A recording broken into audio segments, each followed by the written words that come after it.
Hi, welcome to week 5. First, I want to thank you for your patience. You all have been just incredibly patient with my learning curve on Blackboard. I've taught online a lot, but I have not used this version of Blackboard before. It's quite different than the other versions that I've used, and I'm having to get used to how it works, and I really want to thank you for your patience in that type of learning curve. You've been very patient and understanding, and you've also managed to almost everyone has turned in every assignment in on time. That's pretty astounding for an online class. So thank you for that too. So this should be what you see. I'm in student preview. So in week 5, I need you to click on week 5. And you'll see that we have 4 things going on this week. You're in peer review groups. Where you'll review your career materials together. I'm going to show you how those work. So you open the peer review groups here. Whoops, it's saying I don't have access because I'm not a peer review member. Let's see if we can get it to work. I got it to work earlier. Now I'm not getting it to work. See, this is what I was talking about with your patience with all the things. So I'm going to go into it this way. I'm going to take off these settings because I'm not in a peer review group. It's not going to let me in. It should let you in. So let me exit that and take you in my way. Okay, so you have a peer review assignment and you're in peer review groups. So if I'm in peer review group 1, I'll click here. And you'll only see your group, and you'll see your group members. Charles, Peyton, Zachary, and Samantha are in a group. These were randomly assigned. I didn't make them. And you'll go to File Exchange. At the File Exchange, you'll add your career materials from your computer, press Submit. We'll just cancel it. And then everyone will be able to get to your file in that group. We're going to go back to how that group works. And then you can talk to each other by email and the group discussion board to decide who's going to review whom's materials. You have to review 2 group members' materials. So Charles might review Peyton and Zachary, Peyton might review Zachary and Samantha, and then Zachary is going to review Samantha and Charles. Try to get everyone reviewed twice, and make sure you review 2 people. You're going to review them with this assignment. This assignment has a doc of 3 pages. Everyone will, of course, answer the questions for their peers on the resume.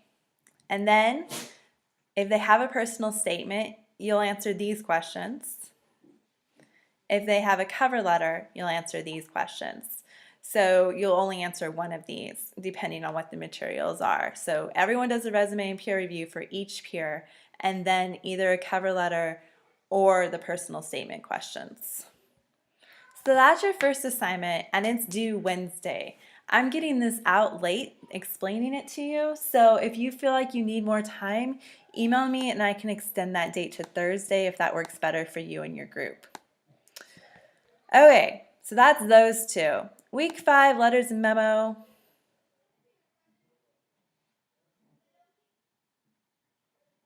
We want to leave this assignment. Let's go back to your view. Whoops. It's just a PowerPoint that we're going to look at in just a second. Let me go back to student view. So week 5, you're going to, that's just a PowerPoint that we're going to look at together in a second on this video. And then you have the memo revision exercise that's due on Sunday night at midnight. There are 2 options. In option 1, you revise 2 memos. You particularly pay attention to what is in the notes that we're going to look at in this PowerPoint in a second. And each of these memos suffers from a lack of clarity and coherence. And that condition is attributable to the writer's overdependence on their familiarity with the audience. Basically, they're assuming that this audience knows things instead of spelling them out. And also making things clear and coherent means that you repeat a subject in a sentence. And we'll talk about that in the PowerPoint in a second. So you revise these 2 memos to make them clear. Option 2 gives you a rhetorical situation and says fix these specific things, particularly making sentences active, which means they have a verb that's active, and an object that is action-oriented. So let me walk you through this one. So you work in a communications department of a large medical center. Director of maintenance with whom you have a relationship drops by your office and asks advice about the following memo. After you edit, the memo will be immediately distributed throughout the medical center. So you're in a situation where you know this guy, it's a cordial relationship, it's good, but he's not your best buddy. And after you edit this memo, it's going out to a whole bunch of people. So please edit this memo talking about when, how, and by whom the document will be used, making active sentences that depict the subject as the agent of action, which means somebody does something, and the object expresses the goal or thing changed by the action, proper memo format, capitalization, subheadings, and use of shorter sentences versus run-ons and lists.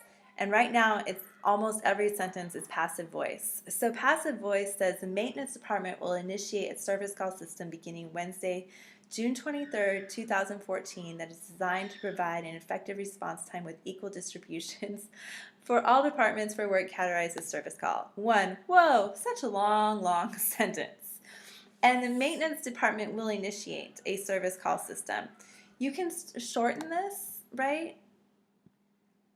Beginning Wednesday, a service call system designed to provide an effective response time with equal distribution for all departments for work categorized as service calls. You can shorten that.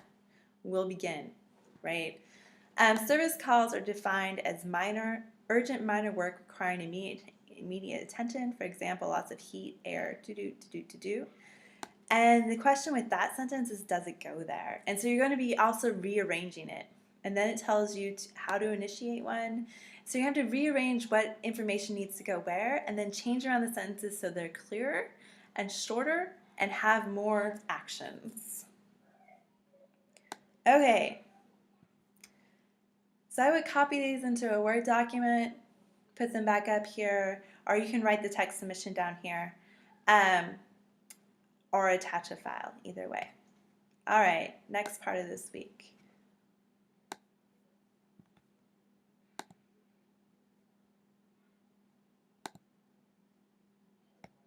The next part of this week is submitting your career materials. On Thursday, you'll have received feedback from me and hopefully your classmates. You'll take that feedback, make the revisions to your resume and cover letters and or personal statement that you think are necessary and turn them in here. On this, you won't get points just for doing it. It will be graded according to the rubric that's within the original assignment. I can repost that for you here. I'll do that after I get this video done. And you'll go from there. I want to show you the PowerPoint that has to do with the memo revision exercise. I keep getting the same thing over and over again. All right, so week 5, again, it's working in the same way, where as you go, you get the outline, and then you start getting notes, right? Why do you use letters? Why do you use memos? When do you use emails? Features, and then it says what goes in each of the places. The salutation, the introduction should define the subject, state your purpose, and state a clear main point. So oftentimes in memos, you've got 4 sentences where you say why you're writing, what the purpose of your writing is, and what the point of the letter is. So when you revise those memos, that's what you should be paying attention to. The body paragraph should contain need to know information.